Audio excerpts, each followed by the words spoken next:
Welcome दोस्तों, आज हम लोग बिहार बोर्ड के 10वीं क्लास के संस्कृत के 8 नंबर पाठ कर्मवीर कथा को पढ़ेंगे। कर्मवीर कथा का अर्थ होता है कर्मवीर की कहानी।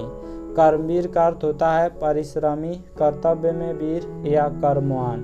परिश्रमी व्यक्ति को कर्मवीर कहा जाता है। सबसे पहले पाठ परिचय को जान लेते हैं। इस पाठ में एक पुरुषार्थी की कथा है जो निर्धनता एवं दलित जाति में जन्म जैसे विपरीत परिवेश में भी रहकर प्रबल इच्छा शक्ति और उन्नति की तीव्र कामना के कारण उच्च पद पर पहुंचता है।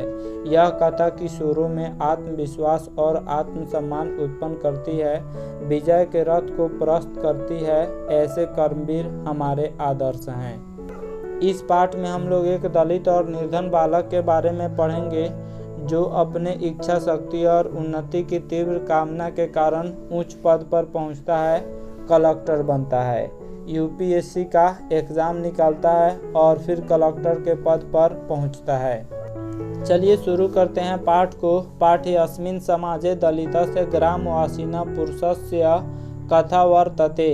कर्मवीरः असौ निजोत्साहेन विद्यां प्राप्य महत्पदं लभते, समाजे च सर्वत्र सत्कृतो भवति। कथाया मूल्यं वर्तते यत् निराशो न स्यात्, उत्साहेन सर्वं कर्तुं प्रभवेत्। इसका हिंदी अर्थ है, इस पाठ में समाज में दलित ग्रामवासी पुरुष की कहानी है। जो एससी कैटेगरी के अंदर आते हैं उनको दलित कहा जाता है। तो इस पाठ में समाज में दलित ग्रामवासी पुरुष की कहानी है। कर्मवीर लोग अर्थात परिश्रमी लोग अपने उत्साह से विद्या को पाकर बहुत बड़ा पद को प्राप्त करते हैं। समाज में सब जगह उनका सत्कार होता है, सब जगह उन्हें रिस्पेक्ट मिलता है।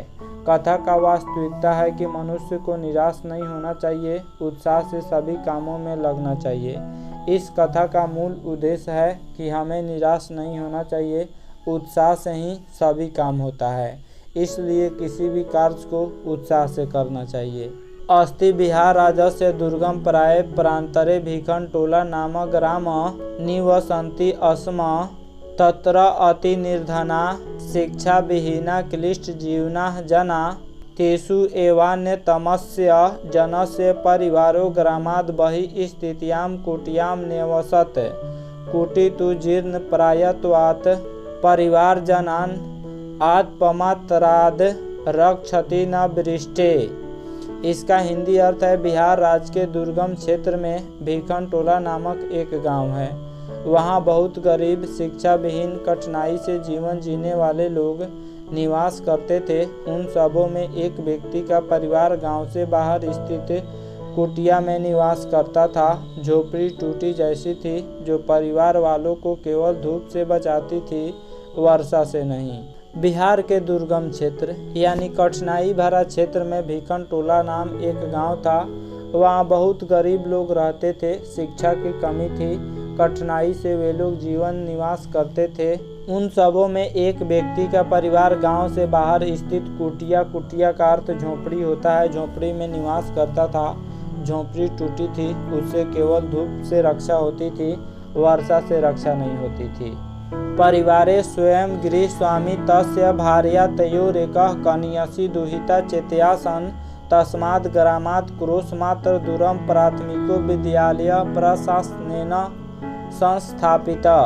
तत्रैको नवीन दृष्टि संपन्न सामाजिक सामरस्य रसिक शिक्षक समागतः भीखनटोलां द्रष्टुमागतः। स कदाचित् खेलन्तरं दलित बालकं विलोक्य तस्य आपातरमणीयेन स्वभावेन विभूत। इसका हिंदी अर्थ है, परिवार में स्वयं घर का मालिक, उसकी पत्नी, उसका पुत्र और छोटी बेटी थी। उस गांव से मात्र 1 कोस दूरी पर प्राथमिक विद्यालय सरकार द्वारा स्थापित की गई। वहां एक नवीन विचार वाले सामाजिक समरसता के पक्षधर शिक्षक भीखनटोला देखने आए। उस शिक्षक ने खेल में मग्न एक प्रतिभा संपन्न दलित बालक को देखकर प्रभावित हो गए। भीखनटोला जो गांव था वहां से 1 कोस की दूरी पर एक प्राथमिक विद्यालय सरकार के द्वारा स्थापित की गई। वहां पे शिक्षक जब आए तो उन्होंने भीखनटोला देखने आए और वहां पे एक दलित बालक को देखकर वह प्रभावित हो गए। उसके अंदर एक प्रतिभा थी। उस प्रतिभावान दलित बालक को देखकर वह शिक्षक प्रभावित हो गए। शिक्षकम बालक मेनम स्वविद्यालय मानीय स्वयं शिक्षितुमारभत बालको अपि तस्य शिक्षण शैल्या कृष्ट शिक्षा कर्म जीवनस्य परमा गतिरिति मन्यमानो निरन्तरम अध्यवसायेन विद्याधिगमाय निरतो अभवत्। क्रमशः उच्च विद्यालयं गतस्तस्य एव शिक्षकस्य अध्यापनेन स्व अध्यवसायेन च प्राथम्यं प्राप।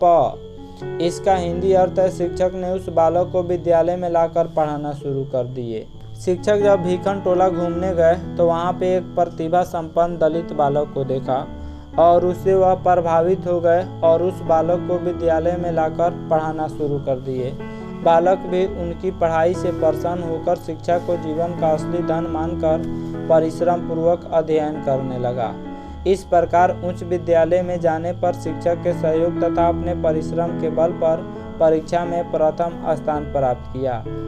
उच्च विद्यालय अर्थात हाई स्कूल में गया तो शिक्षक के सहयोग और अपने परिश्रम के बल पर परीक्षा में प्रथम स्थान प्राप्त किया। छात्रा नाम अध्ययनम तपः इति भूयो भूय स्वविद्या गुरुनोपदिष्टो असौ बालक पितरोरर्थाभावे अपि छात्रवृत्त्या कन्यश्छात्राणां शिक्षणलब्धेन धनेन च नगरगते महाविद्यालये प्रवेशमलभत। तत्रापि गुरूणां प्रिय संसतं पुस्तकालये स्ववर्गे सदा वहित चेतसा अकृतकालक्षेप स्वाध्याय निरतो अभूत। इसका हिंदी अर्थ है, पढ़ाई या शिक्षा की प्राप्ति तपस्या है। भीखन टोला का जो दलित बालक था जिसका नाम राम प्रवेश राम था, उसने पढ़ाई या शिक्षा की प्राप्ति को तपस्या मान लिया। अपने गुरु से बार बार उपदेश प्राप्त करने के फलस्वरूप पिता की निर्धनता अर्थात पिता की गरीबी के बावजूद छात्रवृत्ति के सहारे माध्यमिक परीक्षा के बाद नगर के महाविद्यालय में नामांकन कराया। महाविद्यालय का अर्थ कॉलेज होता है। राम प्रवेश राम ने कॉलेज में अपना नामांकन कराया। वहाँ भी शिक्षकों का प्रिय हो गया। हमेशा पुस्तकालय तथा अपने वर्ग में सावधानी पूर्वक मन से बिना समय नष्ट किए हुए पढ़ाई में लग गया। महाविद्यालयस्य पुस्तकागारे बहूनां विषयाणां पुस्तकानि आत्मसादसौ कृतवान्। तत्र स्नातक परीक्षायां विश्वविद्यालये प्रथम स्थानमवाप्य स्वमहाविद्यालयस्य ख्यातिं वर्धयत्। सर्वत्र राम प्रवेश राम इति शब्दः श्रूयते अस्म नगरे विश्वविद्यालय परिसरे च न जानतां पितरवस्य विद्याजनयां प्रतिष्ठाम्। महाविद्यालय के पुस्तकालय में अनेक प्रकार के विषयों का अध्ययन करके याद कर लिया। स्नातक के परीक्षा में प्रथम स्थान प्राप्त करके महाविद्यालय की इज्जत बढ़ाई। सभी जगह विश्वविद्यालय में तथा नगर में राम प्रवेश राम सुनाई पड़ता था। पिता को कोई नहीं जानते हुए भी विद्यापुत्र के कारण प्रसिद्ध हो गए। राम प्रवेश राम जब कॉलेज में गया तो वहाँ के लाइब्रेरी की अनेक प्रकार की पुस्तकों का अध्ययन करके याद कर लिया तथा स्नातक यानी ग्रेजुएशन BA BSc BCom इस सब डिग्री को स्नातक कहा जाता है। तो स्नातक के परीक्षा में प्रथम स्थान प्राप्त करके कॉलेज का इज्जत बढ़ाई। सभी जगह विश्वविद्यालय में तथा पूरे नगर में राम प्रवेश राम सुनाई पड़ता था। पिता को उस समय कोई नहीं जानता था, लेकिन अपने पुत्र के कारण पिता भी प्रसिद्ध हो गए। वर्षांतरे असौ केंद्रीय लोक सेवा परीक्षायामपि स्वाध्यावसायेन व्यापक विषय ज्ञानेन च उन्नतम स्थानमवाप।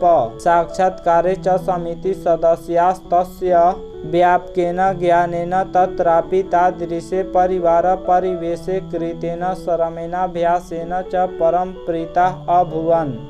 इसका हिंदी अर्थ है, वर्ष के अंत में इन्होंने केंद्रीय लोक सेवा की परीक्षा में अपने परिश्रम और व्यापक ज्ञान के कारण श्रेष्ठ स्थान प्राप्त किया। साक्षात्कार में समिति के सदस्यों को उनके ज्ञान, आर्थिक स्थिति और कठोर परिश्रम से सभी अति प्रसन्न हुए। राम प्रवेश राम जब हाई स्कूल में था तो उसने जो है प्रथम स्थान प्राप्त किया। 10वीं के परीक्षा में प्रथम स्थान प्राप्त किया। फिर वहाँ से कॉलेज गए, वहाँ भी प्रथम स्थान प्राप्त किए और फिर स्नातक की परीक्षा में भी प्रथम स्थान प्राप्त किए तथा महाविद्यालय का नाम ऊंचा किए। उसके बाद उन्होंने केंद्रीय लोक सेवा आयोग की परीक्षा में यानी यूपीएससी की परीक्षा में अपने परिश्रम और व्यापक ज्ञान के कारण श्रेष्ठ स्थान प्राप्त किया। केंद्रीय लोक सेवा आयोग की परीक्षा जब पास किया जाता है तो इसमें कलेक्टर बना जाता है, जैसे डीएम, एसपी और बहुत सारे पद आते हैं, यानी कोई ना कोई ऑफिसर ही बना जाता है। तो साक्षात्कार यानी इंटरव्यू में जो समिति के सदस्य थे वह राम परवेश राम के ज्ञान, आर्थिक स्थिति और कठोर परिश्रम से बहुत खुश हुए, बहुत प्रसन्न हुए। अद्य राम परवेश रामस्य प्रतिष्ठा स्वप्रान्ते केन्द्र प्रशासने च प्रभुता वर्तते। तस्य प्रशासन क्षमतां संकटकाले च निर्णयस्य सामर्थ्यं सर्वेषाम् आवर्जके वर्तते। न्यूनमसौ कर्मवीरो व्यतीत्य बाधा प्रशासन केन्द्रे लोकप्रिय संजातः। सत्यमुक्तम उद्योगिनम पुरुषसिंहमुपैति लक्ष्मी ही। इसका हिंदी अर्थ है, आज राम परवेश राम की प्रतिष्ठा अपने राज्य में और केंद्र सरकार में बहुत है। उनका प्रशासनिक क्षमता और संकट काल में निर्णय की क्षमता सबों के लिए आकर्षक है। अवश्य यह कर्मवीर बाधाओं को पार कर प्रशासन क्षेत्र में लोकप्रिय हो गया है। सत्य कहा गया है, परिश्रमी व्यक्ति को ही लक्ष्मी की प्राप्ति होती है। तो हम लोगों ने इस पाठ में राम परवेश राम के बारे में पढ़ा, जिन्होंने अपने परिश्रम के बल पर एक उच्च पद प्राप्त किया। आशा करता हूँ यह वीडियो आप सब किसी को काफ़ी पसंद आया होगा। हमारे चैनल को सब्सक्राइब करें, इस वीडियो को लाइक करें तथा अधिक से अधिक शेयर करें। Thanks for watching my video.